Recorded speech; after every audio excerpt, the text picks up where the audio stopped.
Next slide, please, D-Day. 0.2. Fat, drunk, and stupid is no way to go through life, son. So, welcome to the Rob is Right podcast. As always, we have the one, the only, the man, the myth, the legend, Rob Smith. Hello, Stu. How are you? I am well. I have a good topic for us today. What is it? It's about your alma mater, the University of Virginia. Ah, I have a quick little video that I want to share with you where two of the more famous alumni are talking about UVA. all right.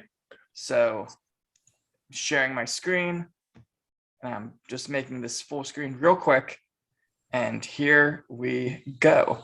Tina went to UVA, where I went to UVA, both as graduates. Tina, many, many years after I graduated from Virginia. Aww.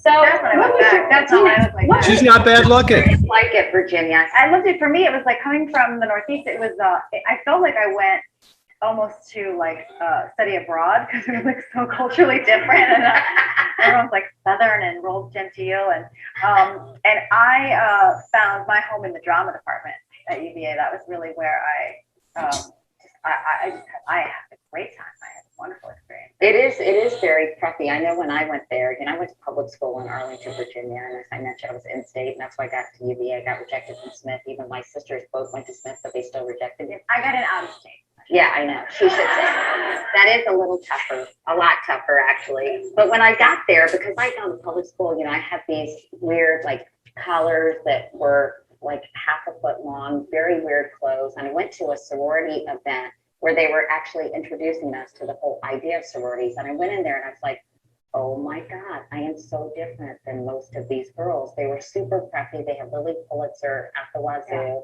And I was like, oh my God, so I went and got khaki pants, a crew neck sweater, button-down shirt, topsiders, and headband. And I walk around and my brother was fourth year when I was first year. Yeah. And he said, what happened to you? Because I really tried to assimilate into the UVA culture. That's like my brother's 8 years older than me. And before I went the first year, he said to me before I left, he said, oh, by the way, if you join a sorority, I'll put your head through a wall. He was ahead of it. Well, you wrote about it in Bossy Pants, and I thought this was funny. You said at the University of Virginia in 1990, I was Mexican. I looked Mexican, that is, next to my 15,000 blonde and blue-eyed classmates, most of whom owned horses or at least resembled them. I had grown up the whitest girl in a very Greek neighborhood, but in the eyes of my new classmates, I was Frida Kahlo in leggings. But having said that, I think, I had a great experience there. It, yeah. And you ended up really liking it too. What dorm were you in? Do you remember? I was in Bonnie Castle, the all-girls dorm. But I think by the time you went, it was not all girls. I was in Metcalf. You were? Okay, we were in the old dorms versus the new dorms. Old dorms. Woo! Woo! So it's kind of an interesting little video about their experiences and how they both felt it was a very Southern school and, was found by, Thomas Jefferson in 1819. It produced 55 Rhodes Scholars, which is 8th for, American universities and colleges. So pretty exceptional place. But the real question, Rob, is this. What do you think about when you hear UVA? Well, Stu, that reminds me of a story. Okay. A few years ago, 15 years ago or so, I was down in Virginia Beach and I was staying on 54th Street. And again, you're in the South, and people on 54th Street, they want to, be gracious to the people renting. And the Toms had a little cocktail party one evening, and I met this lady named Mrs. Fix. I said, and she was from Lynchburg. I said, Mrs. Fix, you must be my friend Billy Fix's mother. She said, indeed I am. And I said, whenever I think of the University of Virginia, I think of your chubby 19-year-old son dancing naked with mud smeared all over his body at 2 a.m. at the SAE house. And she looked at me and she said, "Thank you very much. That means a lot to me." I knew if being Fix's mother, she would feel that way. But by the way, I heard Katie Couric say that she was her dorm was Bonnycastle. I'm proud to say that I was actually banned from Bonnycastle my 4th year. So, Stu, when I think of the University of Virginia, I don't think of anything academic wise. She said, she was in the drama department. I can't even remember what I majored in, but I had fun and I met lots and lots of really good people. And we still to this day laugh about a lot of the stories. My daughter, Ella, she graduated from high school in 2012. She went off to school and, they travel around to all these colleges. And I asked her one day, I said, "Ella, do guys still get drunk and naked at fraternity parties?" And she looked at me like, "What are you talking about?" But things were a little bit more wide open, I think, back in my day than they are now. Absolutely. I even found an article from the New York Times talking about how UVA had cleaned up its image in the 90s when it came to parties. And, when I look at, your old fraternity house, the hall, most of those are now co-ed. So the only What? Yeah. So the only co-ed fraternities at Virginia. Well, the last 3 that have survived for St. Anthony Hall are at University of Pennsylvania. Oh yeah. University of Virginia and Ole Miss. And all the rest of them have kind of changed and cleaned up. Right. The culture of it has just changed completely. Well, they've been communist for a long time.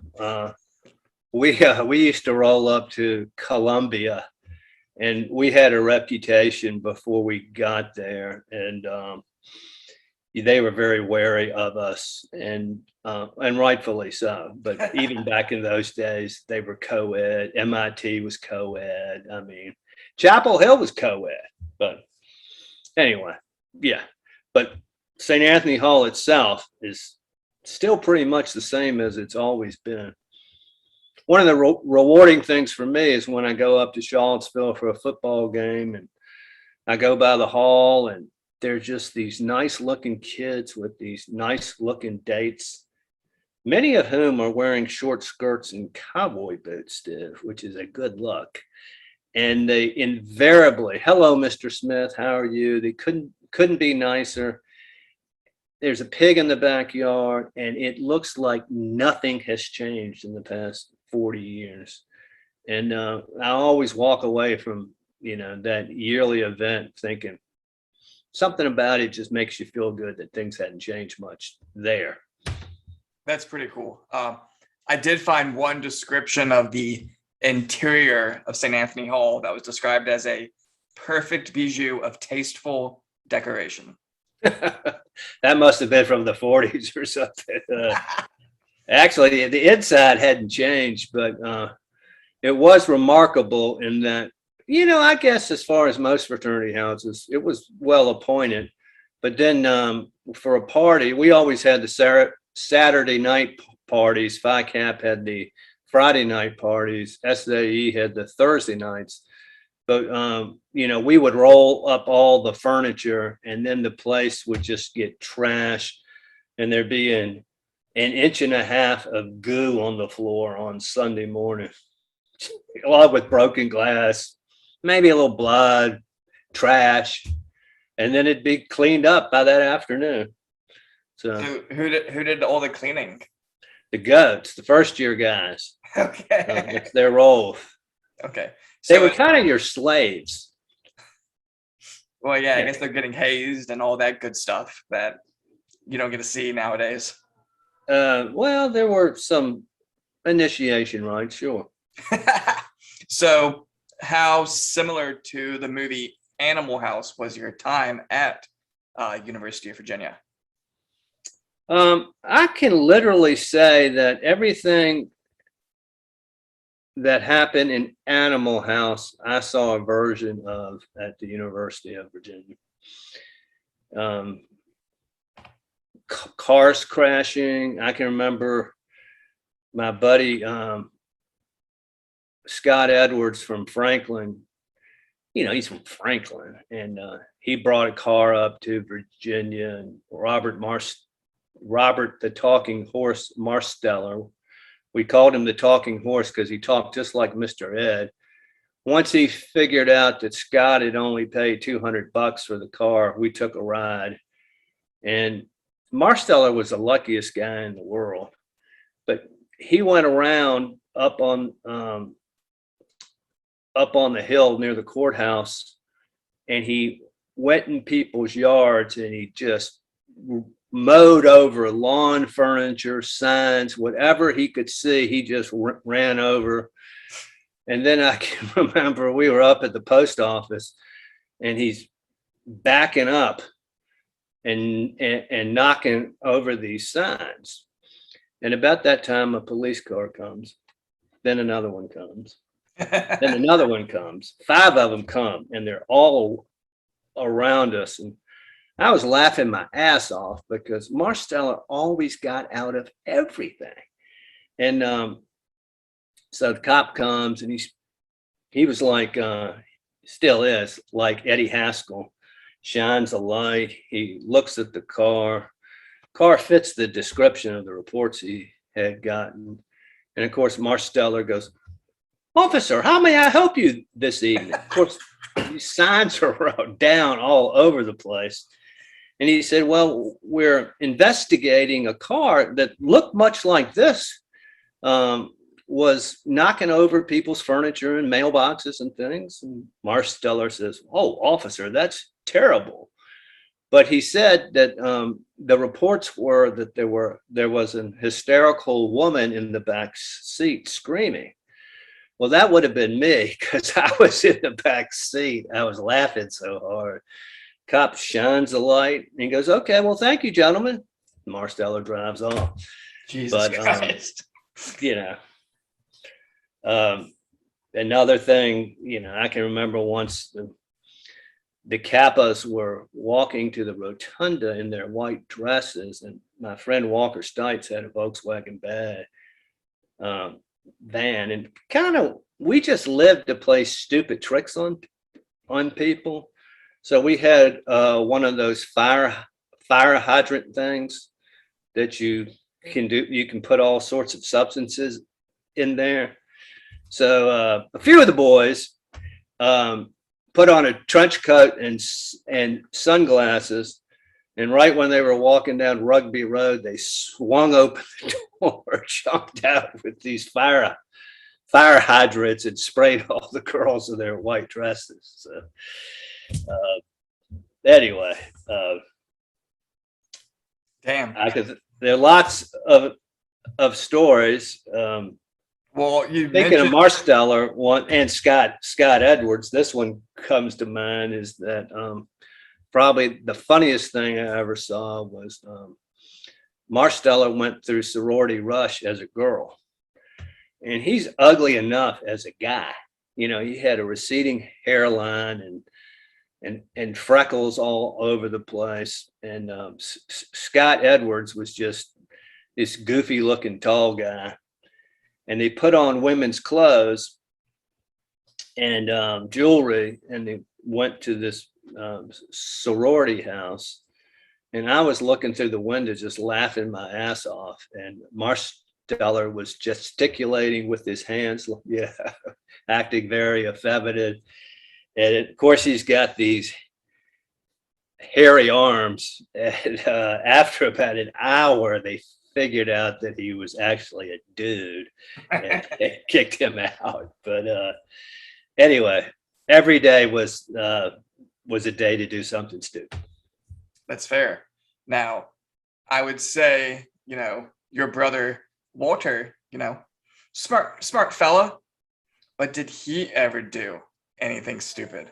at the University of Virginia? Well, I can think of a couple things. One is Wally used to kind of just pass out standing up.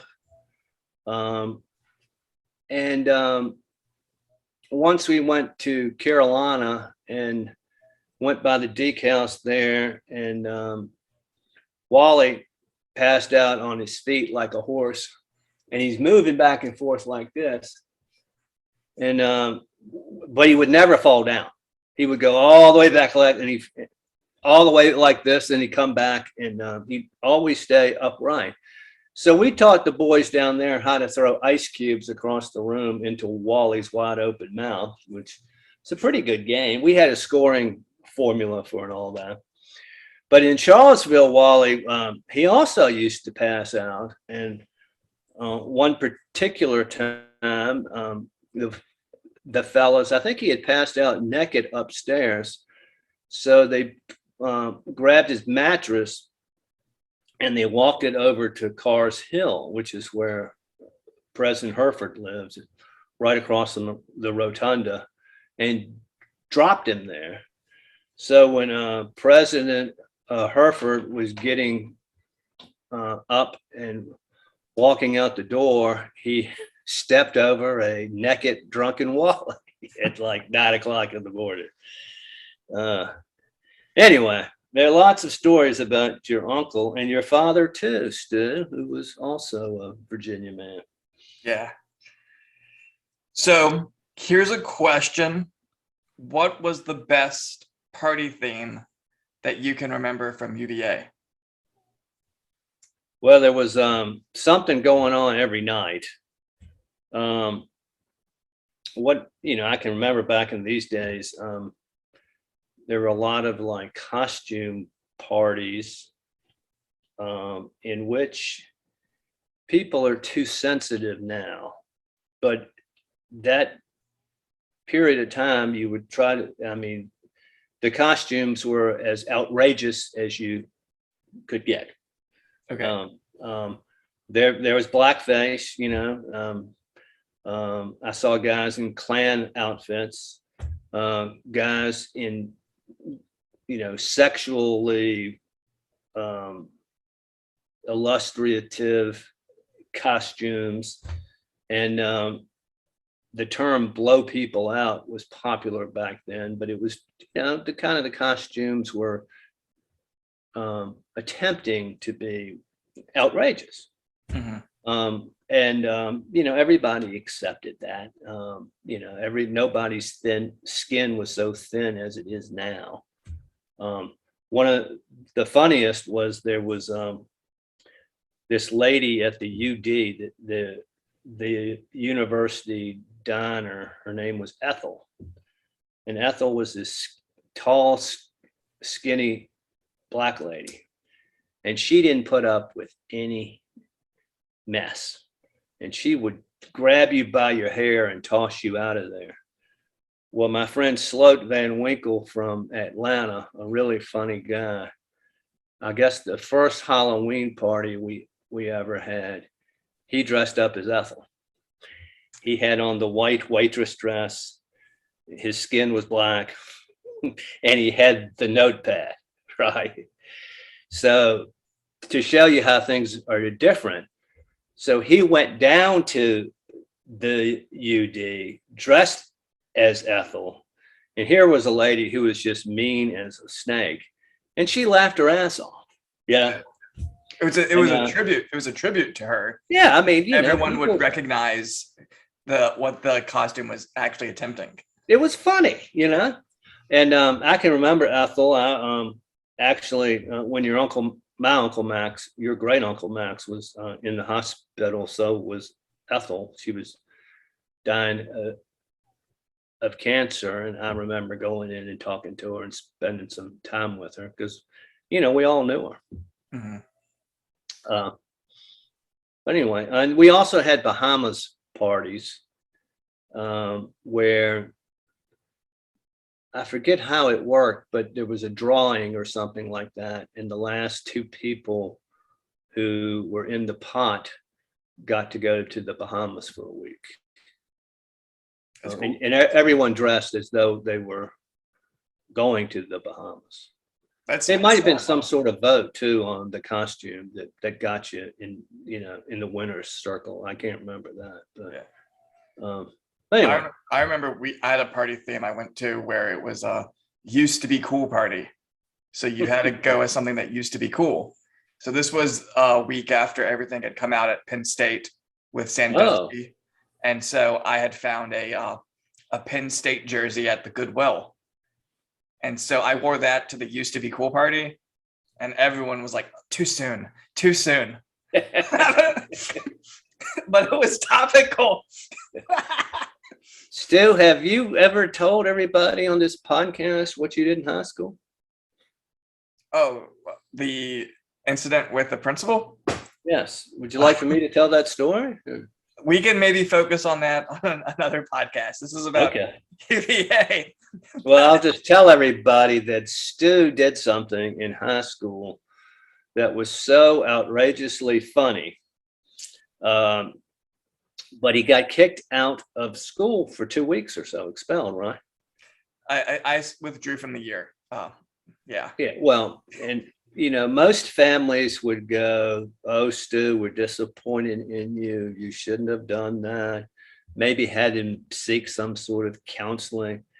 Not in the Smith family. We loved the practical joke. He played so much. He got lots and lots of attaboys. So, way to go, Stu. Thank you. Well, speaking of attaboys, can we talk about some of the best nicknames in the fraternity house? You've already kind of mentioned a few, but it'd be a proper ode to Flounder and Otter if we heard some more. Oh God. Well, the two. One was Marsteller. He was the talking horse. Scott Edwards, his nickname was Pubes because he had this curly blonde hair that was kind of nasty looking. Let's see. Kitchell was Kitch. Lyons Brown was Leon. Boy, you caught me unprepared, but I'm sure everybody had a nickname. I'm trying to. Ted Staples was Sned because of the way he talked. I'll keep thinking. And okay. You probably have some friends who are watching right now, like screaming at the computer, being like, "Don't forget blah blah." But I am a little bit curious because St. Anthony Hall, the hall, does kind of have like I would say, mystical reputation.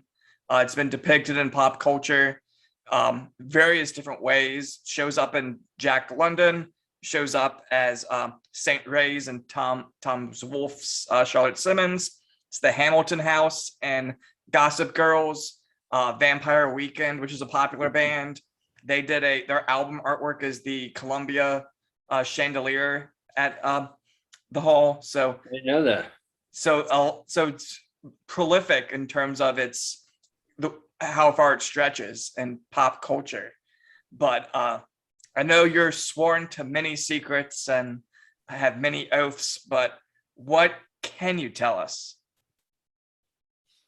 Well, I don't think it's the oldest fraternity in Virginia. I think it's the second. I think the Deke House is the oldest, but it was around before the Great War of Northern Aggression, and there were northern chapters, and I think there were 3 southern chapters: Virginia, Carolina, and Ole Miss. It's no secret we had a reputation, whether deserved or not, is to be kind of the old waspy, good bloodline, good school kind of place.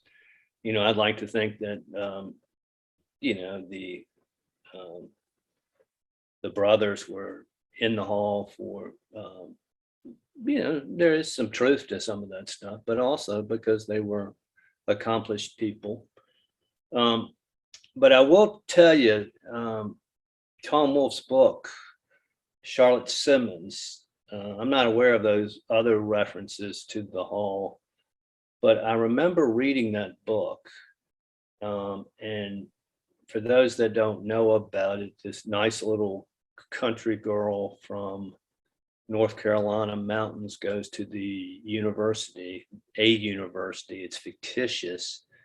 And it talks about how she was treated. And I walked away from that book with a lot of thoughts. One, the fraternity boys in that book, I really do think that was the hall, and that they were modeling it on. And I will say that, you get out 20 years plus and you go, they really were a bunch of entitled shits. At that age, you're just so cocky and you think you're on top of the world. And that's how he portrayed them in that book. And I'm like, wow, that's true. The other thing I noticed about that book, and it was written, I don't know, 20 years ago. That sounds right. Yeah. Okay. But I can remember being a complete drunken pig at the University of Virginia. But my mannerisms towards women, at least when I was sober, was you would never say the F word in front of them. You didn't hang around with them. You hung around with guys.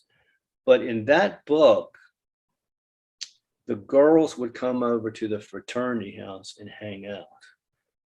And I think I noticed this in my worldview, men should put women on a pedestal and respect them. Now, I'm sure I got drunk and, did things where I was not a gentleman, but I should have, and I did most of the time. You respect women. But in that book, the women are in the fraternity house all the time. This notion of equality was for them to be like guys. And so the guys would treat them like guys. They would fart in front of them. They would use bad language in front of them. And I really do think that's a cultural change from when I was in school. You just wouldn't do that. And I think it's this idea of equality at the cost of everything has been detrimental to women in that regard. And of course, in this book, there was an incident that happened. I think that as a result of that.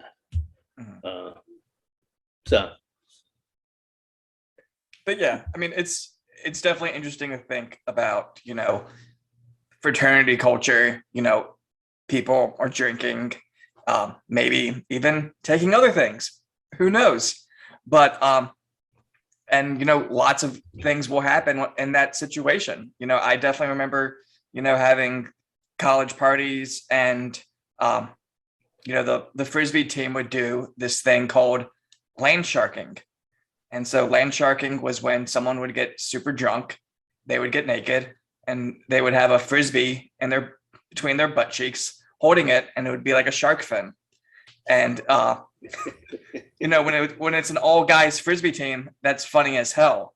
But the moment, women are around, they run upstairs and all that. So it kind of is one of these things where it's just like, in the middle of the party, how do things play out? And, if you're a country girl from God knows where, you're going to be horrified. Well, another thing about Tom Wolfe's book that I found interesting is that they talked about how women, or first year girls and everything, they'd all go to the bathroom together and they would hang out in packs, and it's kind of a security mechanism.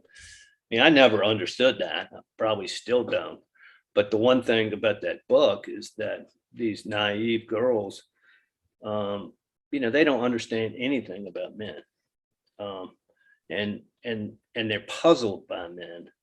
And of course, men, filled at that age, immaturity, filled with liquor and testosterone, it is a lethal brew there. And I learned something from that book. Yeah. Do you have, kind of going back to Tina Fey and Katie Couric talking, it sounded like they felt pressure to conform.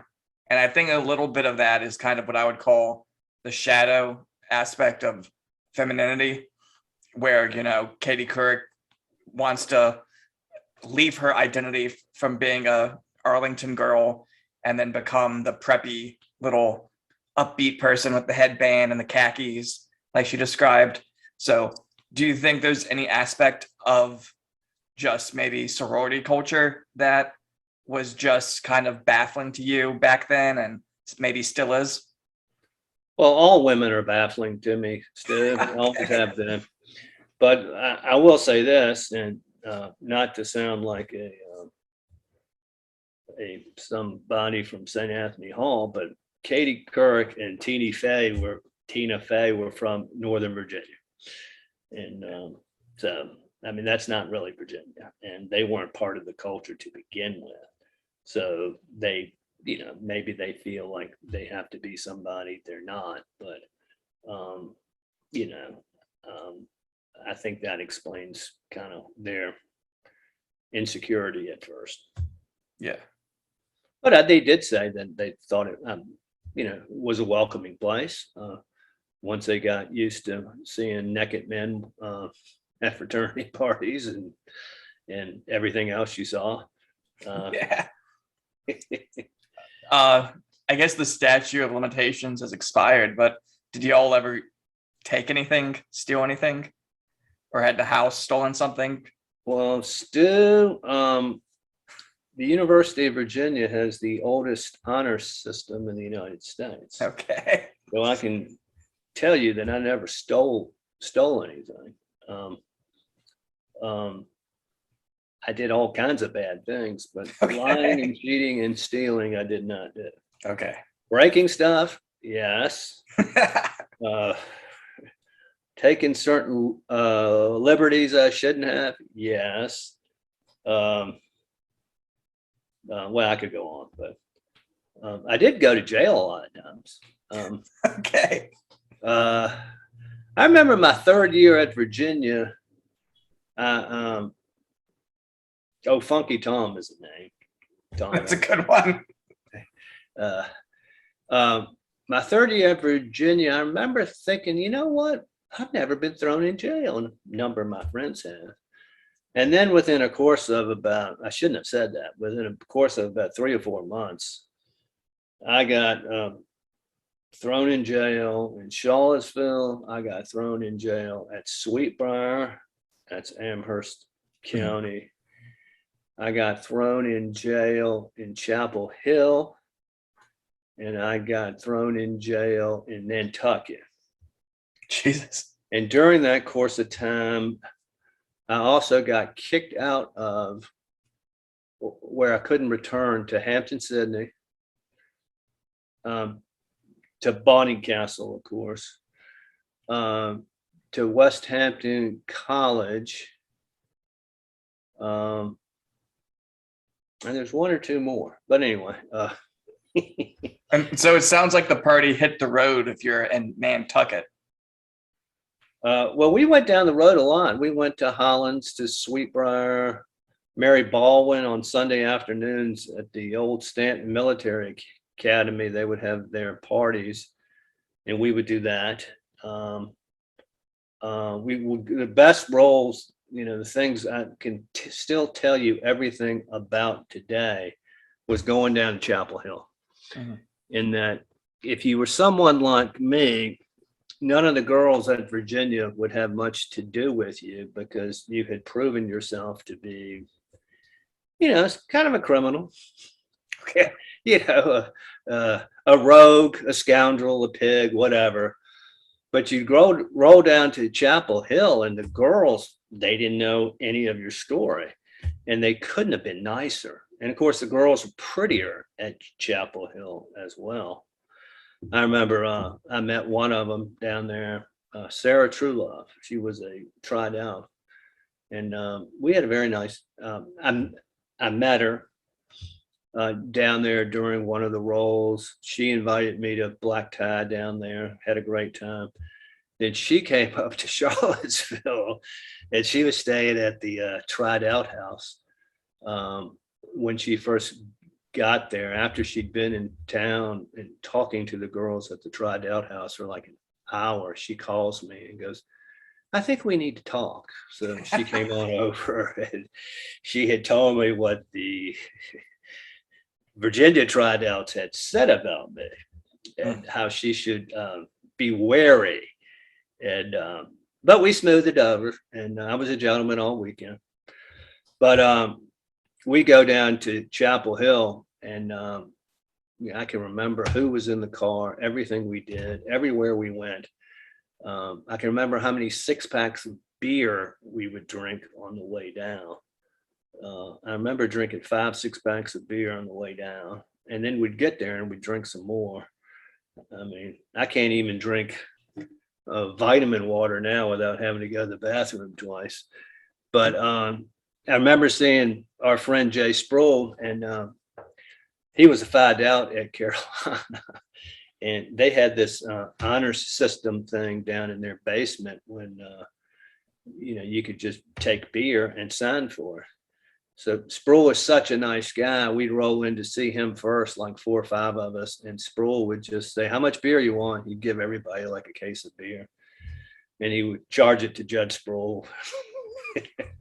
But yeah, I did the Chapel Hill trip a lot. We would go up to New York, a bunch of us.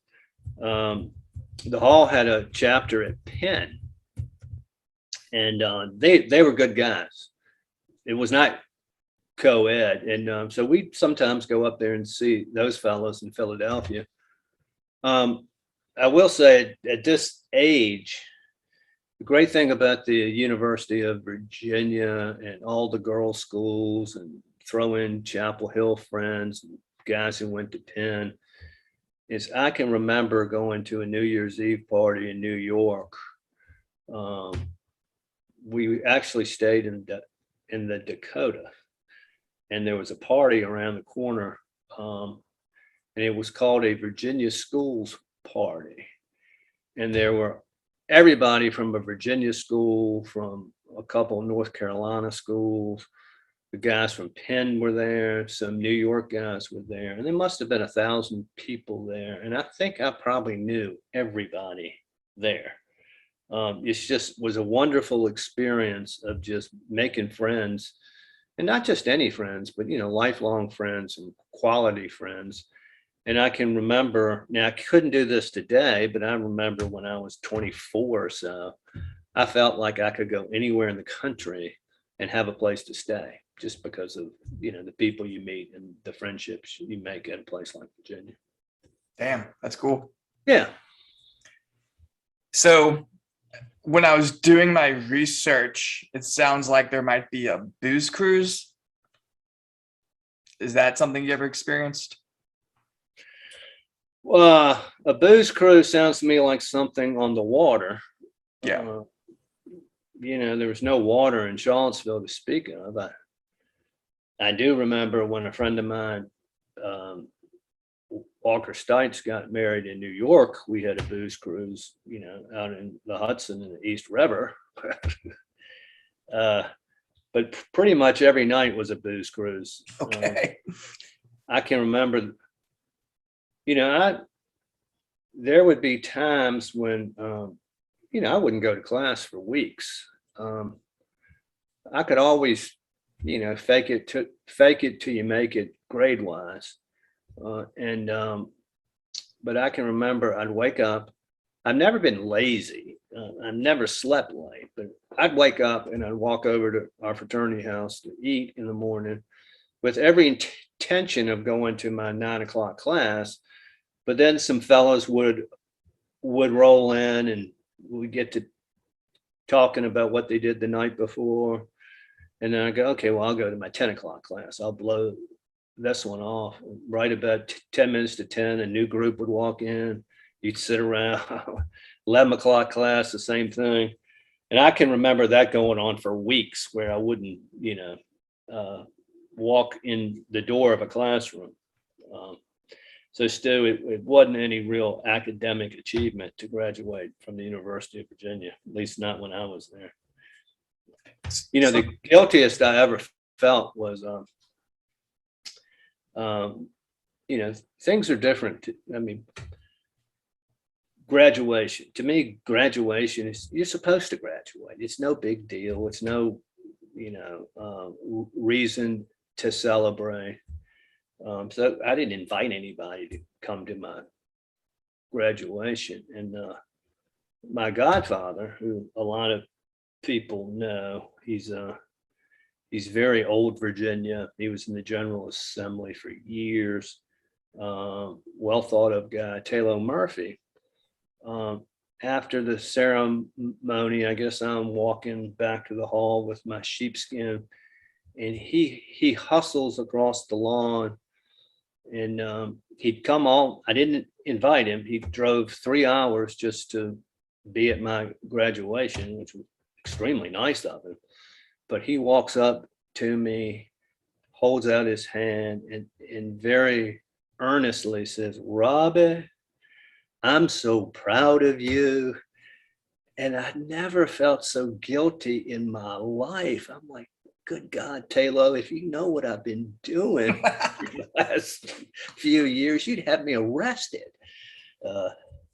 Damn. Anyway. So I do remember in Animal House, you know, they're smoking pot with the one professor. Did you have any weird relationships with any of your professors that kind of left that realm of student teacher? Well, we would have something called, or I think we were the only house who did this, our faculty cocktail party. And we would do that twice a year. And I can remember, and what we would do is, you know, is coat and tie. Matter of fact, in my day, you wore coat and tie a lot. You didn't really wear coats and ties to class that much, but you wore a sports jacket, and you were very accustomed to wearing coats and ties for various things.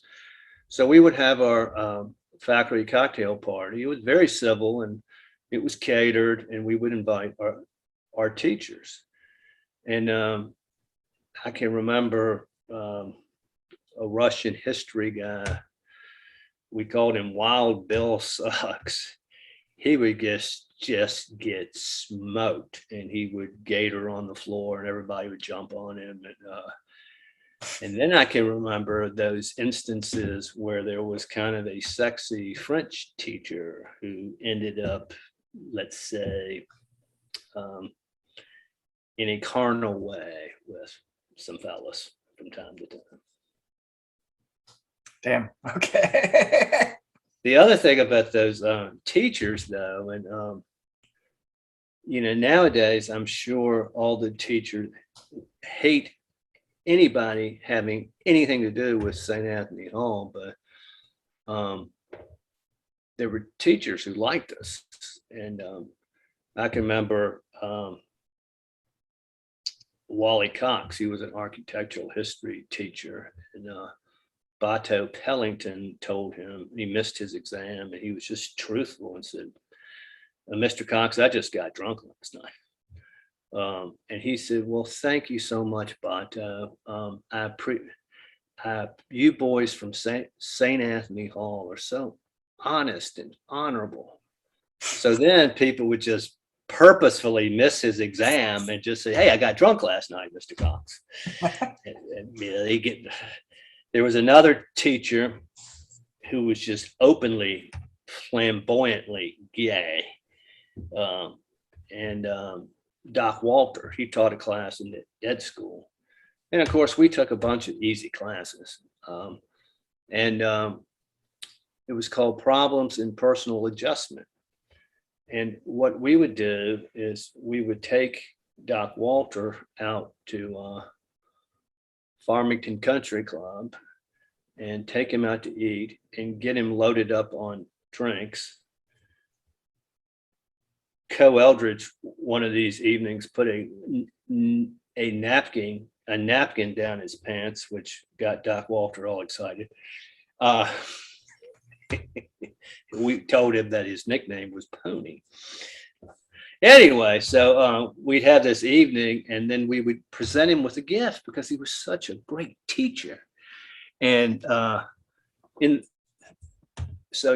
would always be like a coffee table book on the Blue Ridge or the university or something. And we'd write something like, to Doc Walter, thanks for just a great semester. And then we would all write our names and our social security numbers, and everybody would get an A. Damn. Another easy course that we would take was this class called Cinema as an Art Form, a History of Film 1 and History of Film 2. And the teacher was Wally Corte, and we called him Sweaty Wally. And we took it because it was an easy class. And every year, when it came time to take the exam, we always kept copies of old exams. So spring of 1977, he would just scratch out the 7 on 77 and put it in 8, and he'd hand out the same exam. So you knew what was going to be on the exam, and you get an A. He was a weird dude, and you could look at him and go, I bet he's a pervert. He kind of looked like the Cowardly Lion in Wizard of Oz, had hair down to here, and he sweated a lot, and he would raise his arm. He always wore a blue Oxford shirt, and he'd have pit stains, and he's just kind of a gross dude. So we all said, I bet he's a pedophile. And about 10 years ago, sure enough, he was arrested in Charlottesville for being a pedophile. Jesus Christ. Okay. But we all got good grades. Okay. And actually, that was a class I would go to from time to time because the movies were interesting. I mean, Catherine Deneuve, when they put the needle through her eye, Fritz Lang, Metropolitan, Taxi Driver. I mean, I can remember. It's one of the few things I can remember about actually going to class in Charlottesville. Damn. So there are some, there's an entire Wikipedia page that's all about all the secret societies at UVA. The Society of Purple Shadows, the Seven Society, the Pumpkin Society. There's a whole list. I know if you were in one, you couldn't say anything, but I'd have to kill you, Stu, if I told you. I know. I wouldn't want you to do that. I wouldn't want to do that to you. You're my nephew. But what can you say? What can you say, or did you ever encounter anything?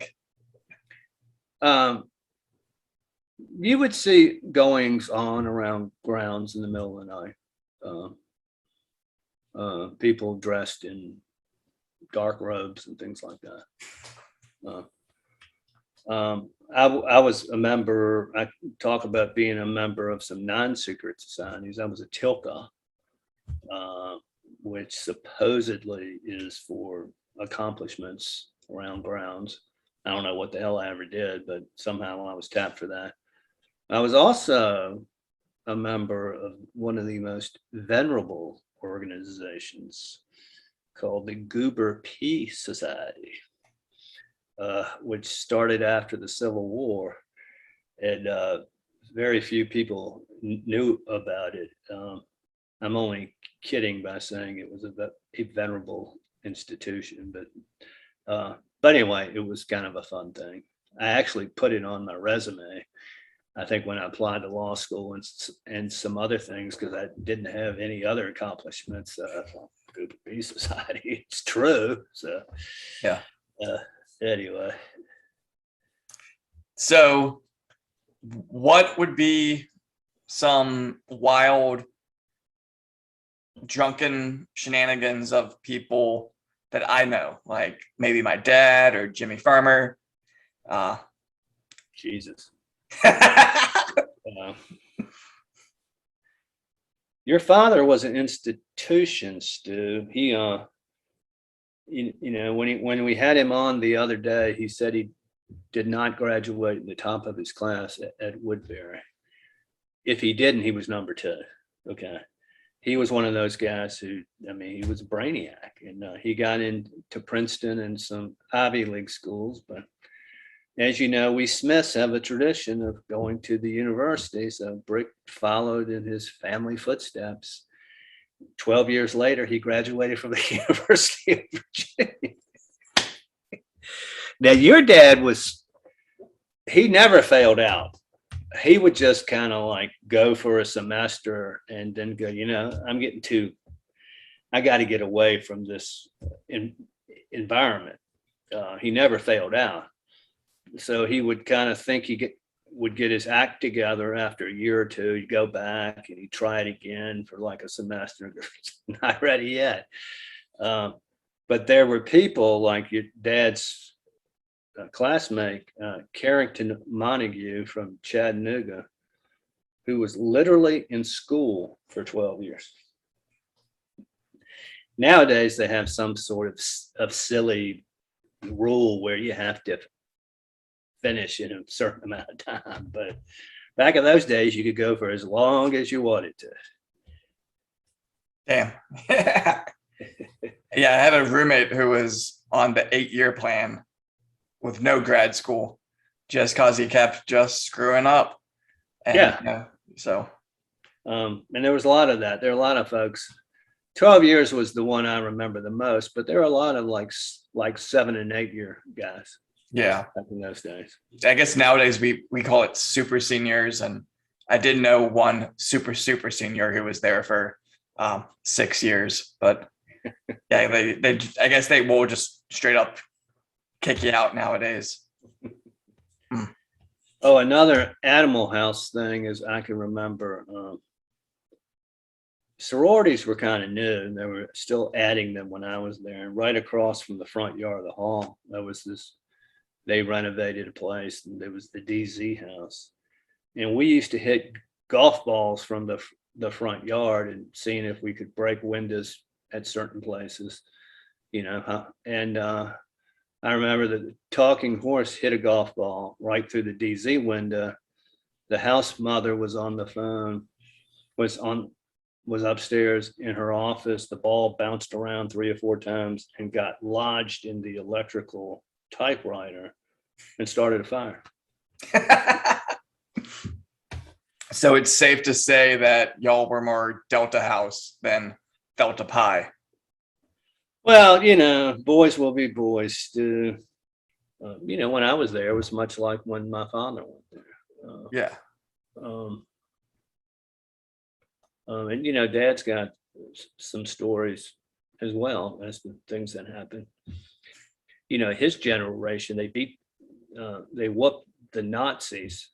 So when they came back to school, there were no rules. I mean, what's the administration going to do? Tell these guys who had served their country defeating Nazi Germany that, they had to be in bed by 11 or whatever? Wasn't going to happen. Dad's fraternity house was Beta House. And, a lot of great guys in the Beta House over the years, but in the 60s, they closed. They had like motorcycle gangs who lived there and such. And I can remember Dad's feelings were really hurt when that place closed. I mean, he was involved in trying to keep it alive, but, in the late 60s, everything was crazy. And, it's just, they closed them down. So. Damn. Yeah. I remember a story attributed to my mom's dad, my maternal grandfather, where the VMI guys are on the beach of Okinawa, and they had just won drinking whiskey, and the boxing champ from VMI gets into kind of a little bit of a verbal altercation with my grandfather, and they start swinging at each other, and Big Stewie's the one left standing, and Yes. and he said, and then but would just brag about it for years. And I think where they would have reunions, and he would just say, remember that time I laid you out in Okinawa?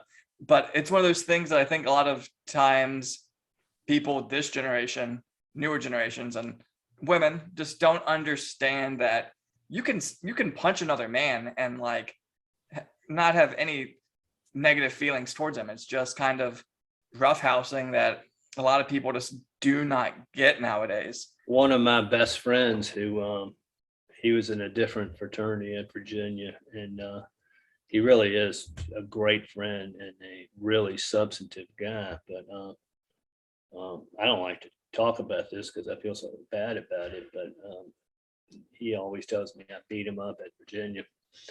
And what happened is there was a grain party, and his fraternity came by, and things kind of got out of hand. But you know, when you're drinking grain or something like gin, I mean, I had never been violent like that before, but yeah, we're close friends, and you know, you can hit another guy, you can say something to a guy, and after it's over, it's over. You know, Yeah. it's just, yeah. I was Shake hands and I was mouthing off at one of my friends at a party, and he threw a beer bottle at my face, and he split my eyebrow open, and I was bleeding all over the place because you get any kind of cut up here, bleed for days. Probably should have gotten stitches, but I mean, it didn't hurt, so I didn't care.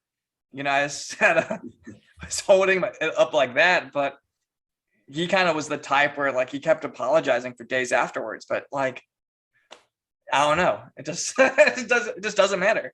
it's just an eyebrow. Yeah.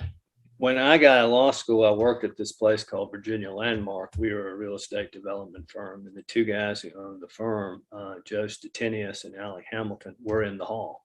Mhm. And it was like being in the fraternity house again. I mean, we would just play stupid tricks on one another all day long. Yeah. It was probably not a good thing for my maturity, but Joe told me once that when story like that, when he was at Virginia, some guy, Mr. Archer, stuck a gun in his belly in a party. He was mad about something and had it right in Joe's belly for like two hours. And you know, by the way, that's another thing. We all had guns. I mean, it's a Southern school, right? Yeah.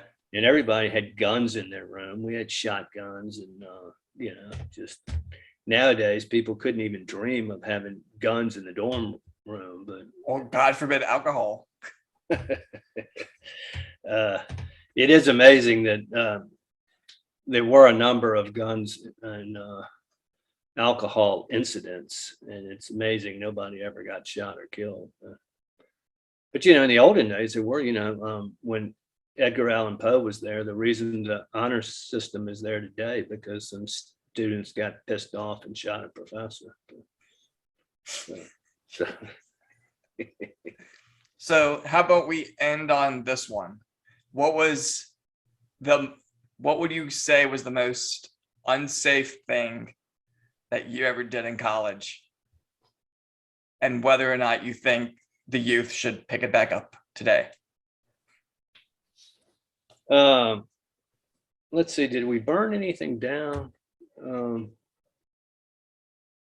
Well, like, I mean, one of my friends, now I did not do this. One of my friends, he's still a friend today. He was in the second floor of our fraternity house, and the Phi Caps threw a bottle in the window, and he had his hot little girlfriend in his bed with him, and he cut her. Well, he had a shotgun, and he lowered it, and the two houses are only about 10 feet away, and he emptied 5 shells into that room, and there were like 6 guys in that room. Miraculously, nobody was hurt. And I remember, you know, after about a week or so, Dean Canavary heard about it, so he called this friend by, and so he sat down and talked with the dean, and it was pretty much, don't do that again, boy. Yeah. Yes, I mean, things were wide open, and I can remember we weren't regulated at all in the sense that our parents weren't the hovering parents that they are now. Did I ever tell you about the time I ran from the cops? And one of the things I'm proudest of, that we went to Longwood one night, but about 30 of us, and we were over in the girls' dorms. We weren't supposed to be there, and the cops came, and they chased me, and I was in this girl's dorm room, I think. I ran from the cops. It was one of those like Looney Tune things where I'm running down the hallway, and then I open up a door.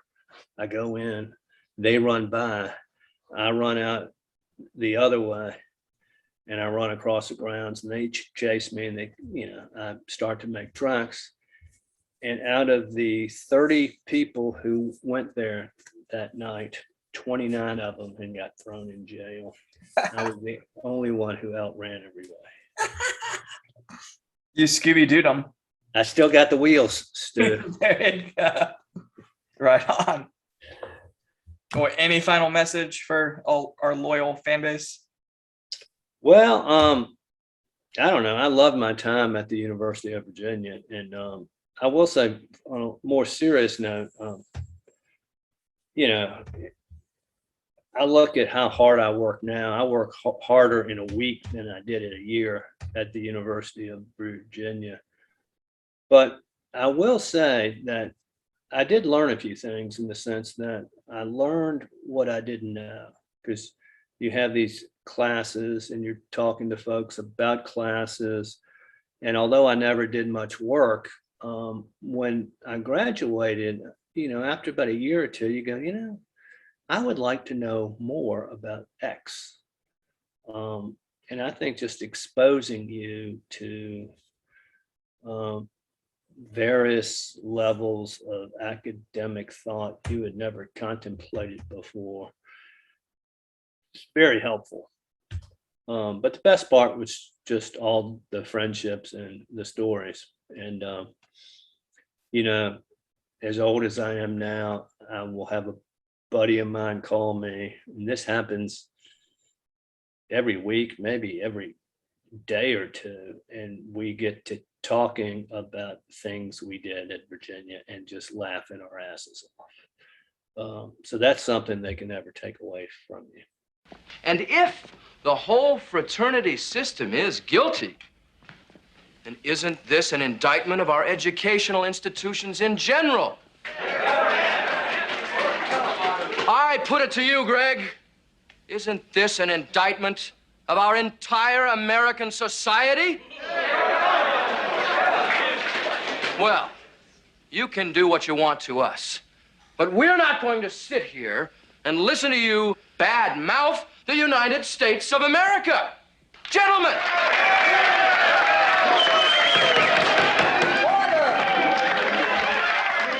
You're not walking out on this one, mister.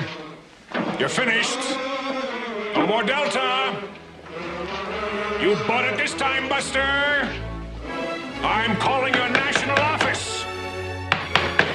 I'm going to revoke your charter. And if you wise guys try one more thing, I'm going to kick you out of this college.